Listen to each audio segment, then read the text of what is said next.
하나님의 말씀은 창세기 19장입니다. 29절입니다. 구약성경 24쪽입니다. 한 절만 우리 같이 읽을까요? 시작. 하나님이 들의 성들을 멸하실 때 곧 롯에 거하는 성을 엎으실 때에 아브라함을 생각하사 롯을 그 엎으시는 중에서 내어 보내셨더라. 아멘. 하나님이 들의 성들을 멸하실 때 곧 롯에 거하는 성을 엎으실 때에 아브라함을 생각하사 롯을 그 엎으시는 중에 내어 보내셨더라. 아멘. 기도하겠습니다. 고맙고 신실하신 하나님 감사합니다.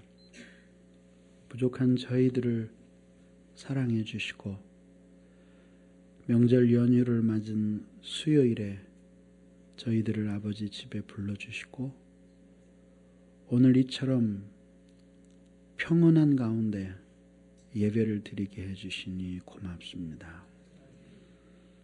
오늘 우리들이 드리는 이 예배를 하나님께서 받아주시고 이 시간에 특별히 하나님의 말씀을 듣는 시간입니다. 저희들에게 은혜를 내려주셔서 하나님의 음성을 듣고 가는 저녁이 되도록 도와주시옵소서. 예수 그리스도의 이름으로 간절히 기도하옵나이다. 이 소돔과 고모라 성에 대한 하나님의 심판을 배경으로 하고 있습니다.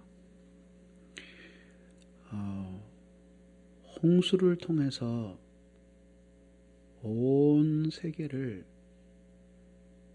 멸망시키신 하나님의 심판에 버금가는 두려운 심판이 바로 소돔과 고모라 성을 향한 하나님의 심판이었습니다. 당시 소돔과 고모라는 아주 매우 발달한 문명을 구가하고 있던 곳이었습니다. 바로 그 속에는 아브라함과 헤어진 조카 롯이 살고 있었습니다.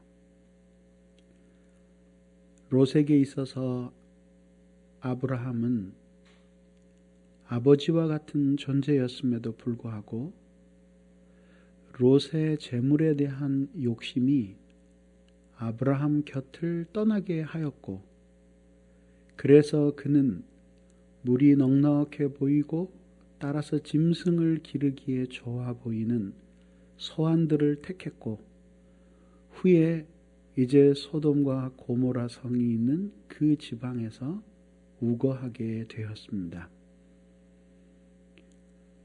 아브라함은 롯과 헤어진 이 사건을 계기로 해서 더 가난한 마음이 되어졌고, 그래서 하나님 밖에 의지할 분이 없다고 하는 사실을 더 깊이 깨닫게 되었고, 더욱이 하나님의 큰 위로가 넘치게 되었습니다.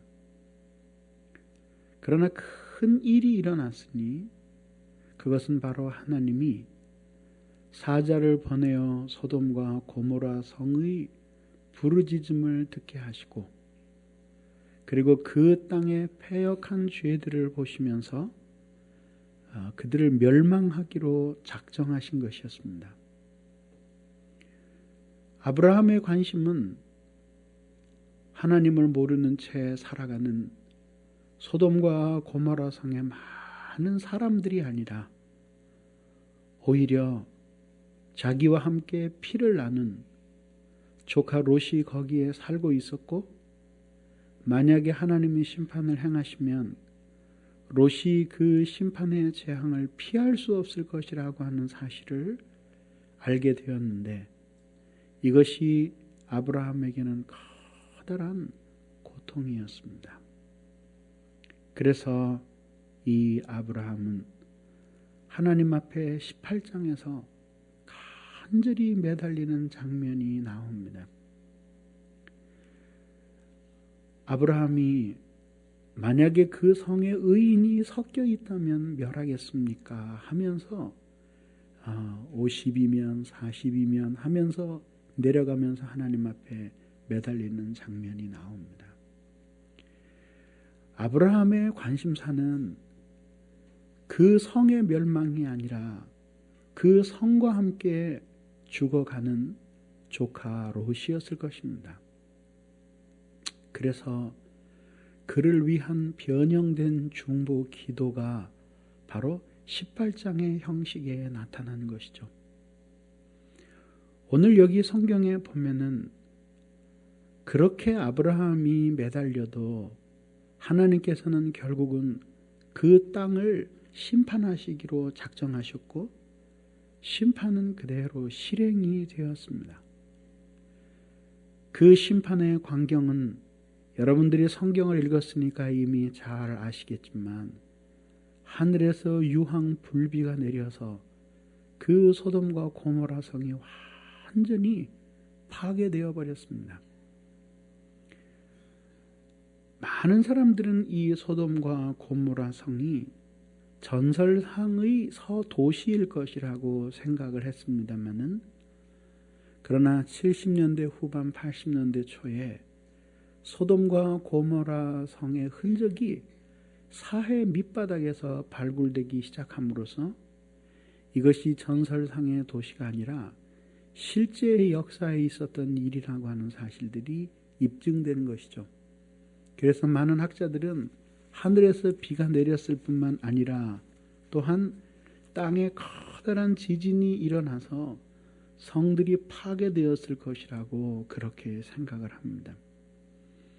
어쨌든 하나님께서 소돔과 고모라 성을 파멸하시기로 작정하셨습니다. 그런데 하필이면 롯 한 사람을 하나님이 그 성을 모두 심판하시는 가운데에 하나님께서 롯 한 사람을 거기에서 건져내셨습니다.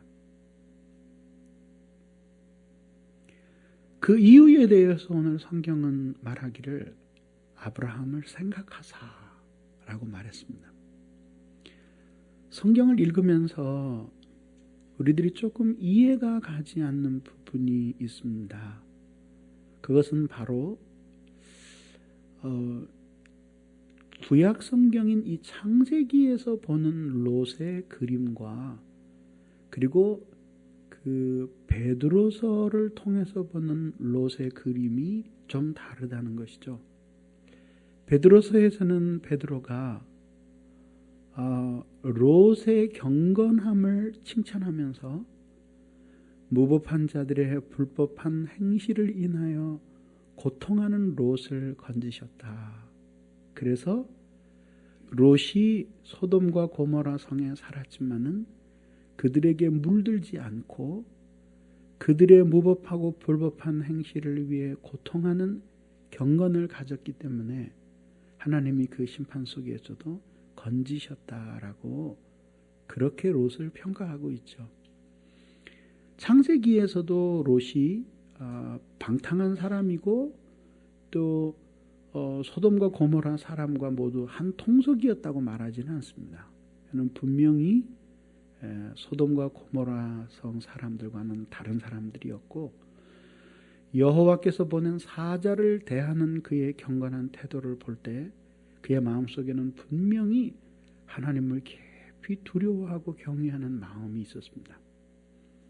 그럼에도 불구하고 그 바로 소돔과 고모라 성에서 건져냄을 받은 다음에 술 취하고 그리고 흐트러진 가운데 자기의 딸들과 함께 동침하는 장면에 와서는 과연 이 롯이 정말 그 소돔과 고모라 성에서 무법한 자들의 불법한 행실을 인해 고통하던 사람인가 의심하게 만드는 것이죠. 두 창세기와 베드로 사도의 글을 종합하면서 우리가 내릴 수 있는 결론은 이런 것입니다. 이 롯이라는 인물은 소돔과 고모라 성 사람들의 그 타락상에 비추어 볼 때에는 매우 특별한 사람이었다. 그래서 그들과 섞일 수가 없었습니다. 그렇지만 하나님의 백성의 절대적인 표준으로 볼 때에는 이 사람은 아브라함이나 다윗이나 이런 사람처럼 그렇게 탁월한 경건을 소유한 사람이었다고 볼 수는 없는 것입니다. 그런 점에서 볼 때 오늘 여기에 보면 그 대답이 나옵니다. 소돔과 고모라 성에서 하나님께서 롯을 건져내신 것이 단순한 롯 자신의 경건이나 의로움 때문만이 아니라 아브라함을 생각하셔서 이 조카 롯을 건져내셨다라고 하는 것입니다. 아브라함을 생각하셨다라고 하는 것이 무슨 뜻일까요? 아브라함을 생각하셨기 때문에 하나님이 롯을 그 심판 가운데서 건져내셔서 내어보내셨다라고 하는 것입니다. 그 말을 뒤집으면 만약에 아브라함이 없었다고 할 것 같으면, 혹은 하나님이 아브라함을 생각하지 않으셨다면 롯이 구원을 얻지 못했을 것이라고 하는 그런 결론에 도달을 하게 되는 것이죠. 하나님이 아브라함을 기억하셨다 그랬는데 하나님이 아브라함의 무엇을 기억하셨다는 것일까요? 우리는 두 가지로 나누어서 하나님이 아브라함을 생각하셨다고 한 이 기록을 미루어 유추할 수 있습니다. 첫째는 하나님이 아브라함 자신과의 친교를 생각한 것입니다. 다시 말하면 하나님에게는 롯보다는 아브라함과의 친교가 탁월했고, 그리고 롯보다는 하나님이 아브라함을 훨씬 중요한 인물로 택하셔서 당신의 이름을 그 핏줄을 통해 보존하고 또 그 핏줄을 통해서 메시아가 태어날 것이었기 때문에 하나님이 아브라함을 이스라엘의 머리 그리고 믿음의 조상으로 하나님이 택하신 것이죠. 그 점에서 롯도 하나님이 사랑하셨지만 그러나 아브라함과 비교될 수 없었습니다. 뿐만 아니죠. 하나님 앞에서 행하면서 살았던 순종하는 삶과 하나님을 향한 경외심에서 볼 때에도 롯과는 비교될 수 없는 탁월한 친교가 아브라함에게는 있었습니다.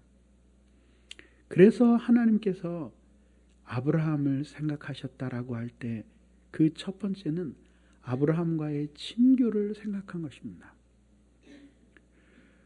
우리의 인생은 처음부터 끝까지 하나님이 창조주이시고 우리는 다만 그 손에 의해서 지음받은 피조물일 따름이고, 그리고 그 존재 자체의 능력과 존재 자체의 항구성도 아주 유한해서, 그래서 능력으로 따지자면은 바람에 나부끼는 갈대와 같고,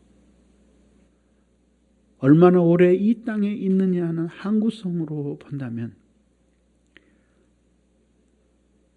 심겨진 나무 하나만도 만큼도 오래 살지 못하고 산에 박힌 풀뿌리 하나만큼도 오래 살지 못하는 그런 존재예요. 그래서 그것을 잘 알고 언제나 자기 자신을 그렇게 기억하면서 사는 그것이 지음받은 인간의 도리예요. 그런 존재라는 사실을 항상 기억하면서 살아야 하는 것이에요. 그런데 하나님께서는 때때로 당신과 친교가 모든 당신의 자녀들이 마음 아파하는 것을 참아보지 못하시는 성품을 하나님이 가지고 계십니다. 만약에 롯이 함께 소돔과 고모라 땅에서 심판을 받는다면, 그래서 멸망해서 죽어버린다면 아파하고 괴로워할 아브라함의 마음의 고통을 헤아렸기 때문에 하나님께서 롯이 머물고 있는 소돔과 고모라 성을 심판하실 때에 아브라함을 생각하신 것입니다. 그래서 먼저 가족들에게 복음을 전하고 그 가족들에게 그리스도의 십자가의 사랑을 전하고자 하는 사람들이 그 가족을 위한 훌륭한 전도자가 되고 그들을 위해서 진정으로 기도해 줄 수 있는 사람이 되기 위해서는 하나님이 그 사람들을 생각하셔서 그 가족들을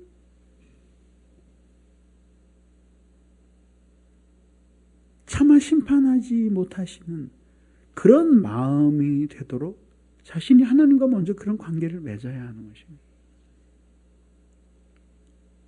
그래서 하나님 앞에서 하나님과의 아름다운 친교 속에서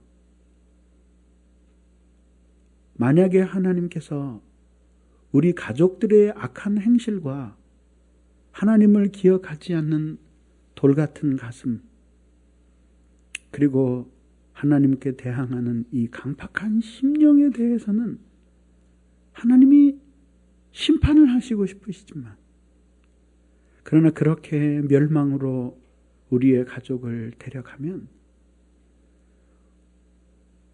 하나님 당신과 매우 사랑스러운 친교를 나누고 있는 우리가 너무 많이 아파할 것이라고 하는 생각을 하나님이 하시면 하나님이 우리를 생각하시는 것입니다. 그래서 좋은 그리스도인이 된다고 하는 이 일은 자기만을 위한 일이 아니라 또한 가족을 위한 일이에요. 아직까지도 변화받지 않고 육신에 속한 삶을 가족들이 살아가고 있는 동안에는 결코 그 가족들이 자신의 가족 중 한 사람이 정말 하나님의 사랑을 받는 사람으로서 이 세상을 살아가는 것이 얼마나 소중한지 몰라. 그러나 이제 믿음을 갖고 나보면은 가족 중 한 사람이 좋은 믿음을 가지고 하나님 앞에 신실하게 사는 그것이 얼마나 사랑스러운지, 소중한 것인지, 그리고 자신의 운명이 얼마나 그 사랑받는 한 가족에 의해서 놀랍게 바뀌는지를 깨닫게 되는 것이죠. 근데 우리도 가족들에게 복음을 잘 증거하는 사람들이 되기 위해서, 그러기 위해서라도 먼저 우리가 하나님 앞에 사랑을 받는 사람이 되어야 합니다. 그때 하나님이 우리를 생각하시는 것이죠.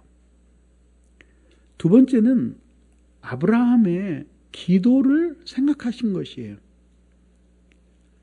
아브라함이 18장에서도 하나님 앞에 매달리며 어떻게 그들에게 임할 수밖에 없는 하나님의 심판 가운데서 그 심판을 돌이키게 하여 거기에서 롯을 건져내고자 하는 간절한 간구의 마음이 엿보이지 않습니까? 기도를 하나님이 생각하신 것이죠. 그래서 아브라함이 하나님 앞에 기도하는 그 기도를 생각하셔서 심판이 임할 때 하나님께서는 그 심판을 통해서 모든 사람들을 멸하시되 그 중에서 아브라함의 조카 롯은 건져내셔서 다시 구원을 얻도록 하나님이 만들어 주신 것입니다. 우리도 마찬가지입니다. 세월이 많이 흘러도 가족들을 구원하는 하나님의 방법은 언제나 동일합니다. 그 사람이 누구이든지 간에 각자가 우리 주 예수 그리스도를 믿고 구주로 영접하는 일을 통하지 않고는 단지 남편이 믿은 하나님 때문에 아내를 구원하시거나 부모가 믿은 하나님 때문에 신앙이 없는 자녀들이 구원받거나 하지는 않습니다. 하나님께서는 반드시 한 사람 한 사람의 믿음을 보시고 각 사람들을 건져내시는 것인데, 이때에 하나님께서는 각 사람들을 구원하시되 그들을 위해서 누군가가 간절히 빌어주는, 그를 위해 비는 그 기도를 통해서 하나님께서 응답하시고, 그래서 그에게는 응답하셔서 믿음을 돈독하게 하시고, 그 기도를 받는 사람에게는 하나님이 역사하셔서 받지 못한 사람을 건지시는 것이죠. 그를 위해 기도하던 구원받은 사람은 믿음을 견고하게 하시고, 구원받지 못했던 사람들은 그 기도를 통해서 구원받게 하심으로 말미암아 하나님이 살아계신다는 사실을 보여주는 것이죠. 그래서 아브라함은 하나님 앞에 이 롯을 위해서 하나님 앞에 간구하고 기도할 때 하나님께서 소돔과 고모라 성을 심판하실 때에 그 롯을 거기에서 건져내신 것입니다. 우리도 마찬가지입니다. 세월이 많이 흘러도 언제나 하나님은 사람들을 구원할 때 복음을 사용하시고, 그리고 그 복음이 효과적으로 그 사람의 마음속에 역사해서 구원의 역사를 불러일으키기 위하여 하나님께서는 언제나 누군가의 기도를 사용하시는 것입니다. 여러분들이 만약에 하나님의 나라에 가면은 깜짝 놀랄 것입니다.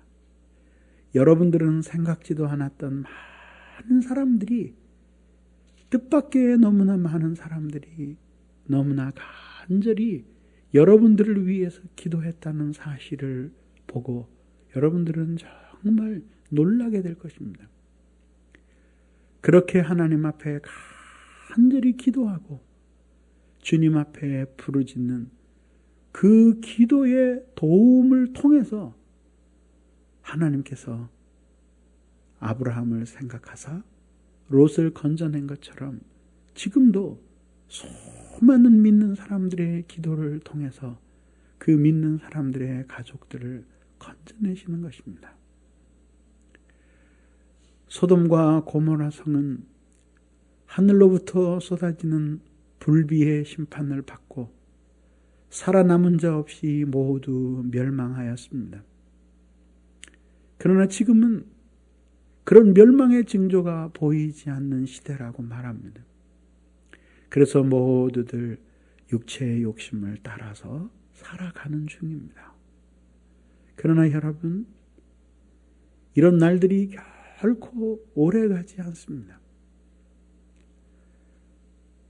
장기적으로 보면 반드시 하나님께서 당신의 예언대로 이 땅을 심판하실 것이고, 단기적으로 보면 하나님이 언제 우리의 가족들을 데려가실지 알지 못합니다. 태어나는 것은 충분한 예고 속에서 남녀가 사랑하고 아이를 갖고 하면서 태어나지만, 죽음은 그러한 예고가 없이 다가오기 십상입니다.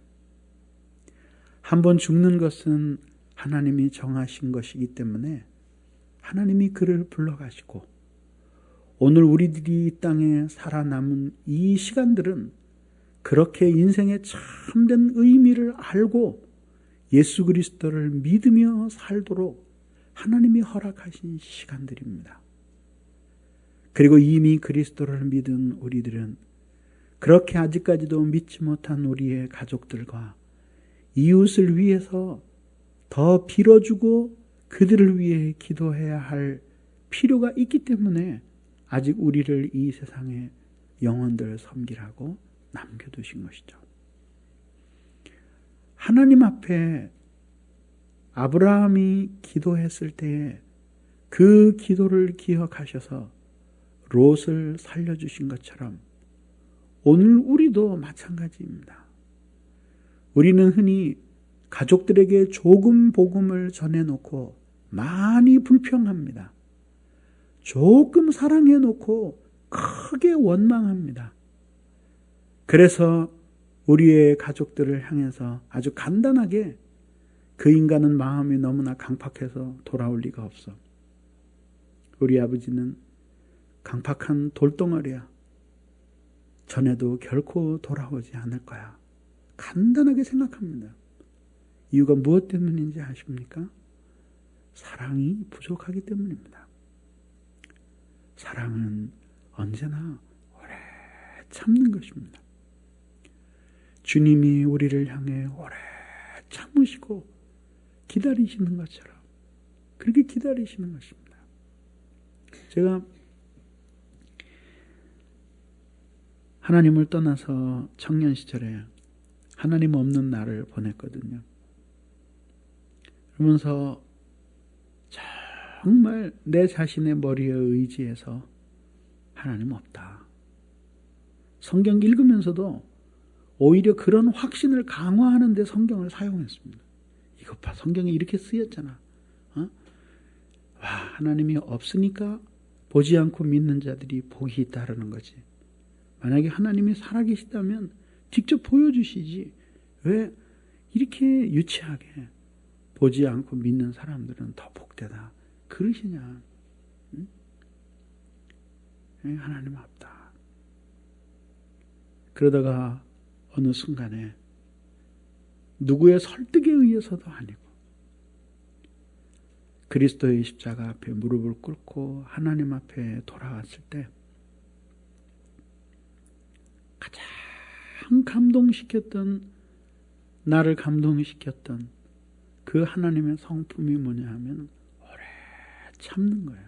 오래 참는 거예요.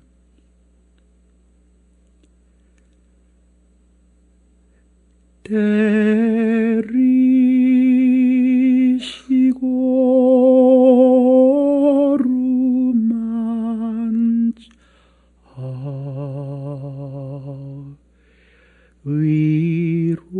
위로해 주시는 우리 주의 넓은 품으로 어서 돌아오소서.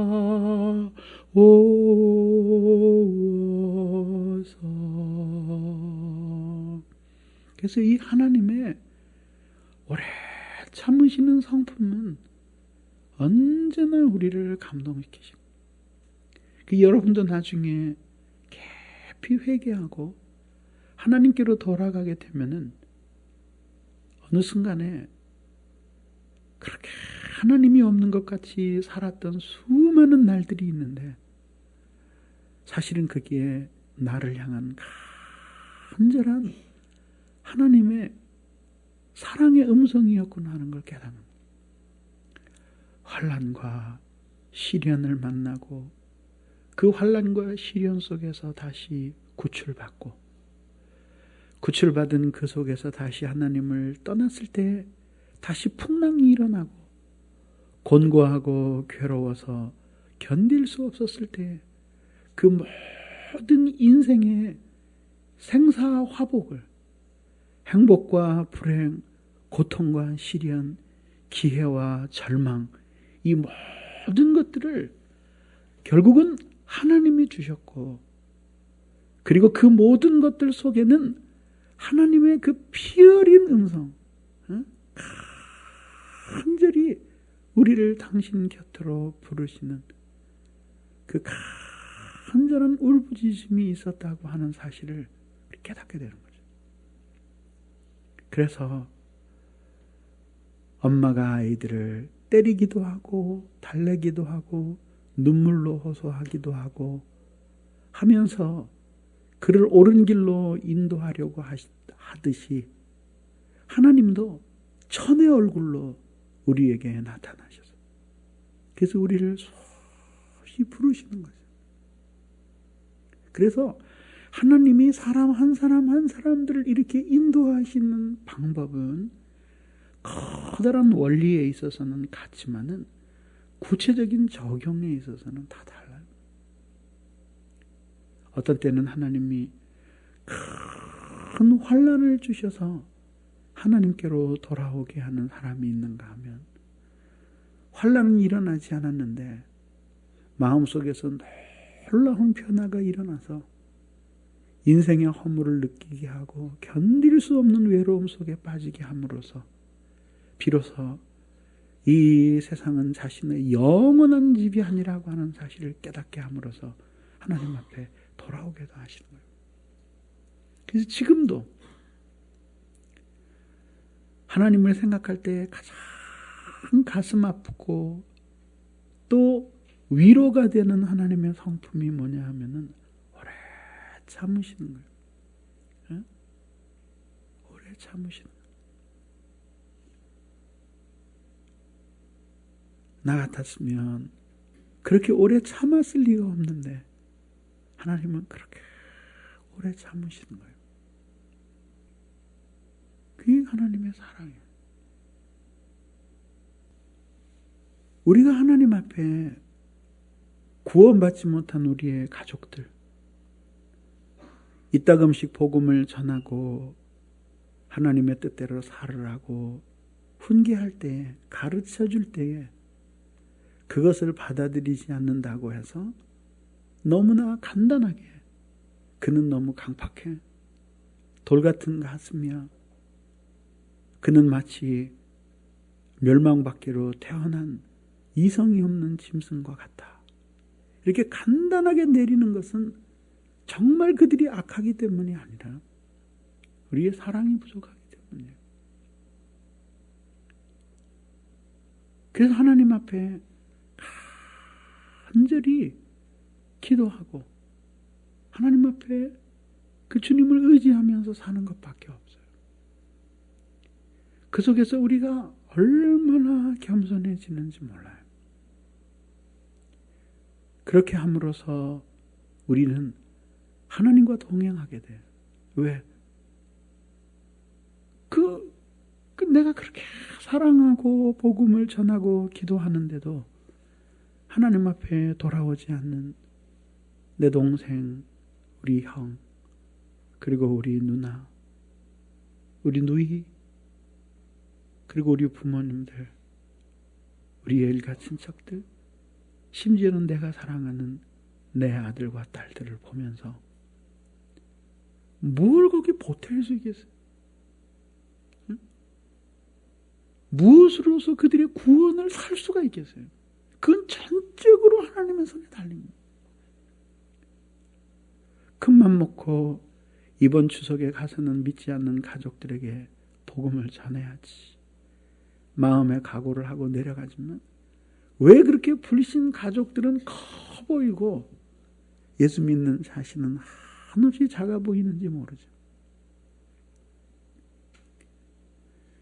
그들을 볼 때 우리 힘으로 할 수 있는 것은 너무나 없어. 정말 하나님의 은혜, 돌같이 굳어진 우리 가족들의 가슴, 하나님이 누구신지를 모르기 때문에 강철같이 차갑게 굳어버린 그의 뺨에 뜨거운 회심의 눈물을 흘리게 하실 수 있는 분은 하나님 한 분밖에 없어요. 근데 왜 그런지 하나님이 그런 역사를 안 일으켜 주시는, 다른 사람들의 가족, 우리 가족보다 더 강팍한 그런 사람들의 가슴은 녹이셔서 하나님이 변화시키시고 새 사람을 만드시는데, 그렇게 오랫동안 가슴앓이를 하며 기도하는 우리의 가족들은 변화되지 않아요. 근데 우리 힘으로 무엇인가 할 수 있는 일이 없어요. 그래서 말이죠, 이렇게 정말 누군가 사랑하는 사람을 놓고 그 영혼을 위해서 애달퍼하면서 사는 사람의 마음 속에서는 죄가 자랄 수가 없어요. 여러분들은 17세기의 청교도 신앙을 가지고 키더민스터에서 목회했던 리차드 백스터의 회심이라는 책을 읽어보신 적이 있는지 모르겠습니다. 그는 그 책에서 이야기했습니다.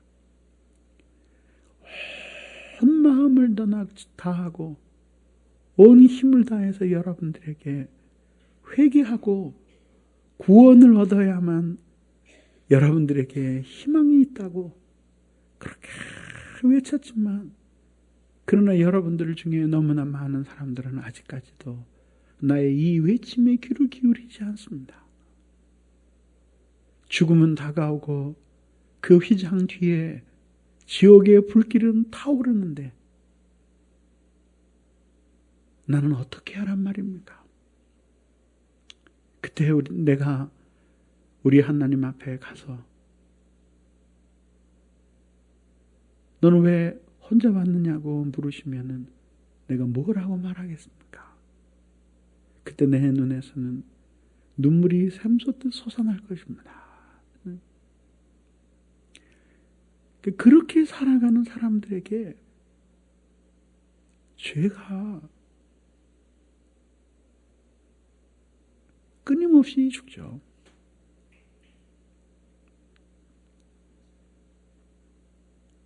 그래서 다른 것들에 대한 소망은 종종 하나님을 바라보기보다 사람을 바라보게 하는 경우도 있어요.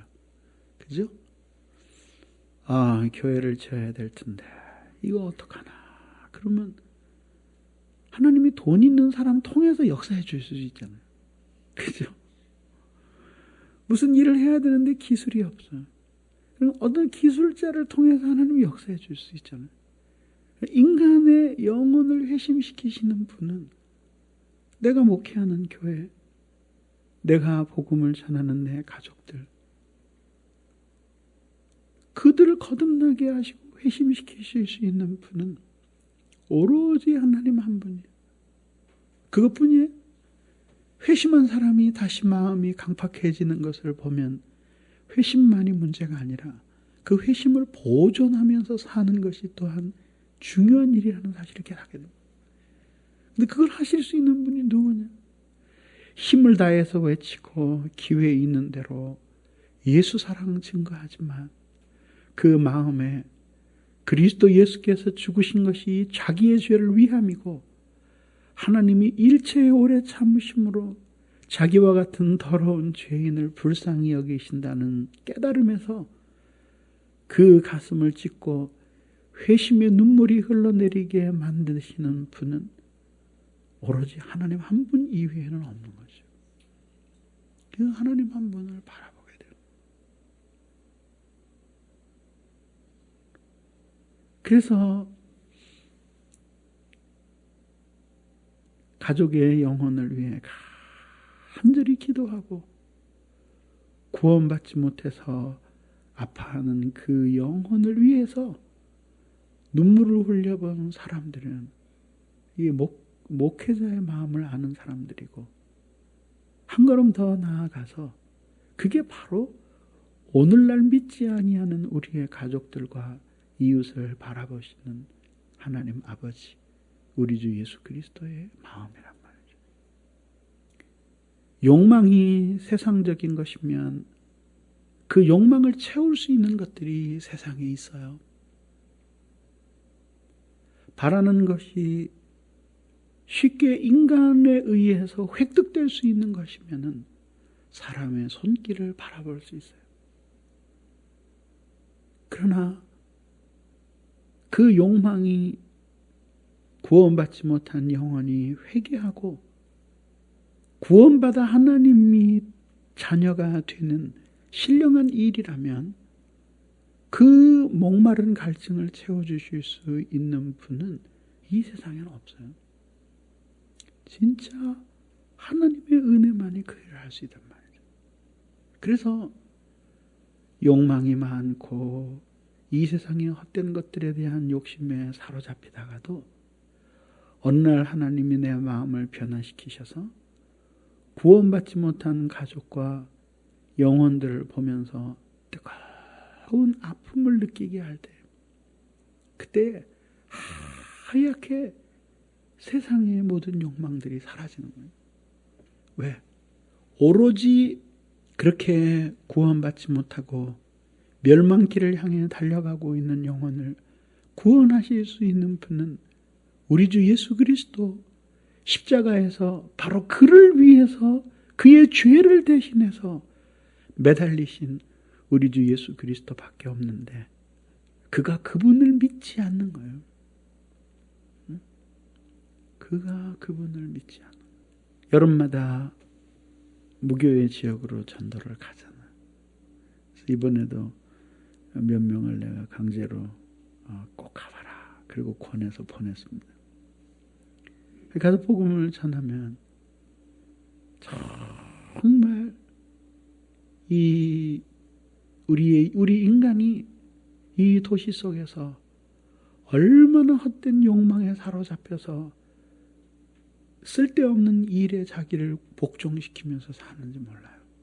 그래서 복음을 전하다 보면 그 영혼들이 얼마나 곤고하고 그리고 하나님 앞에서 얼마나 불쌍한 영혼들인지 하는 것을 알게 돼요. 그때 전도하러 갔던 사람들 눈에 뜨거운 눈물이 흐르는 거예요. 70, 80이 넘도록 가슴에 한을 품고 하나님도 알지 못한 채 살아가던 노인네들이 자신의 죄를 고백하고 그리스도께서 그렇게 자기를 사랑하신다면 그 그리스도를 믿고 싶다라는 고백을 하게 될 때 그 텐마루에 앉아서 손을 붙들고 눈물을 흘리며 함께 기도하고 그러는 그게 우리들이 살아야 할 삶이에요.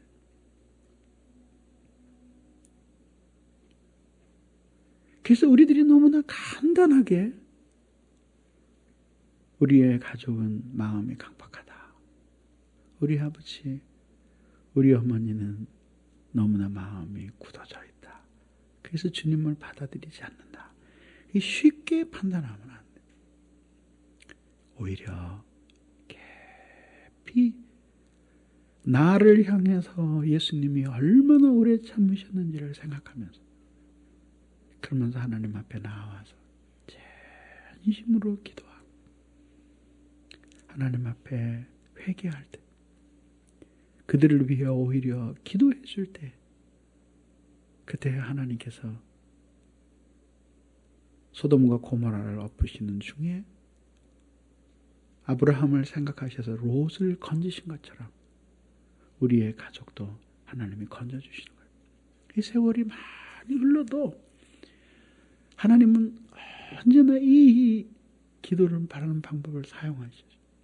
여러분 주위에서 혹시 오랫동안 가족이 예수 안 믿어서 아파하고 괴로워하다가 가정복음화의 꿈을 이룬 사람들을 붙들고 한번 간증을 들어보세요.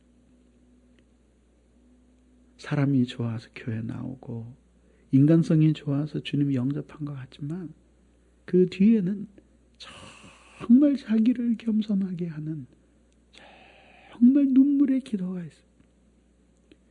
그렇게 하나님 앞에 간절히 기도하고 매달리는 그것을 사용하셔서 우리의 가족이 너무 하나님 앞에 패역하고 부족하면 그렇게 매달리는 우리를 생각하셔서 우리의 가족들을 하나님께서는 지금도 구해내고 싶어 하시는 것이죠.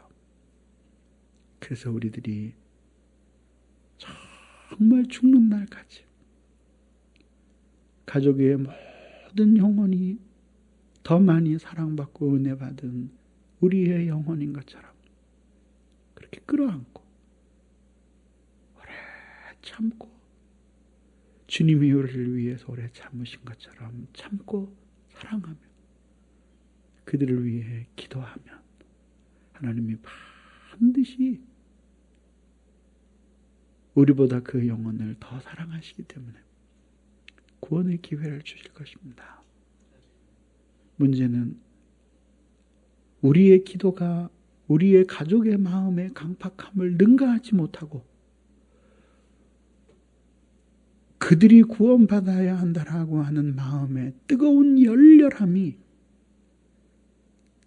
우리 가족들의 냉담하게 식어진 가슴의 그 냉랭함을 능가하지 못하기 때문에 구원의 역사가 지연되고 있는 것이죠.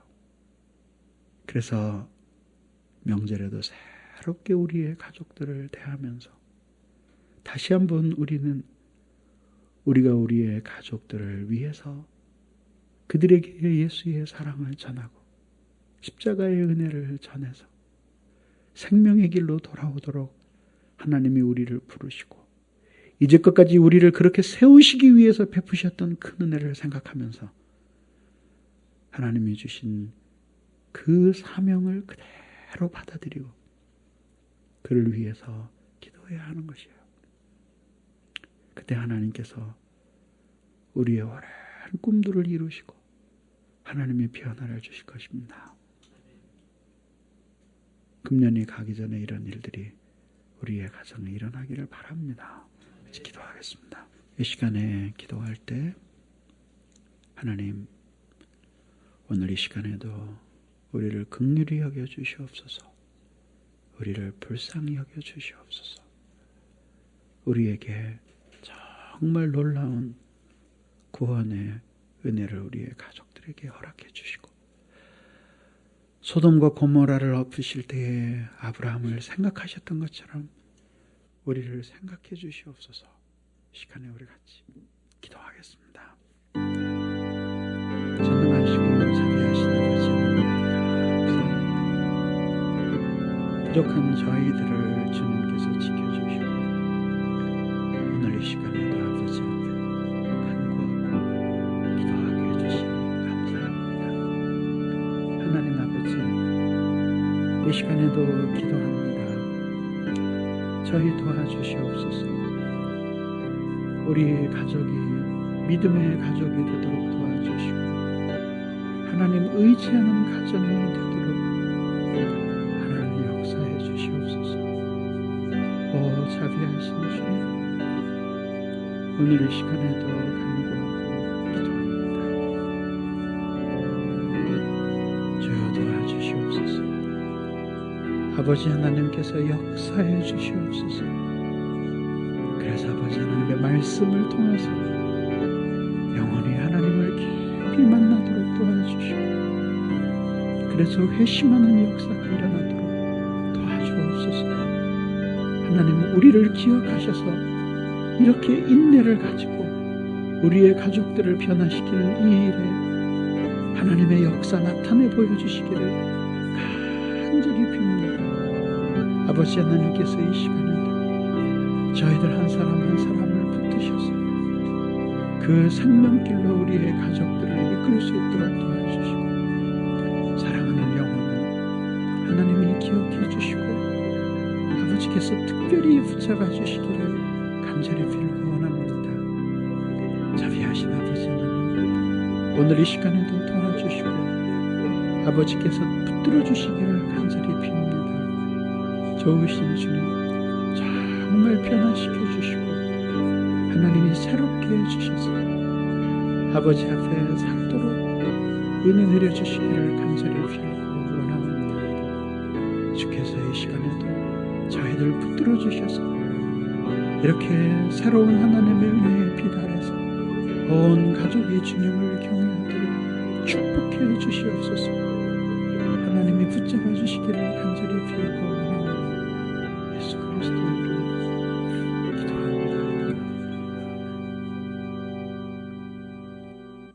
주 예수 그리스도의 은혜와 하나님 아버지의 크신 사랑과 성령 하나님의 교통하심이 사랑하는 모든 지체들 위해, 특별히 구원받지 못한 가족들의 영혼, 변화되지 못한 가족들의 영혼을 끌어안고 늘 아파하는 사랑하는 지체들 위해 영원히 함께 하시기를 주님의 이름으로 축원하옵나이다.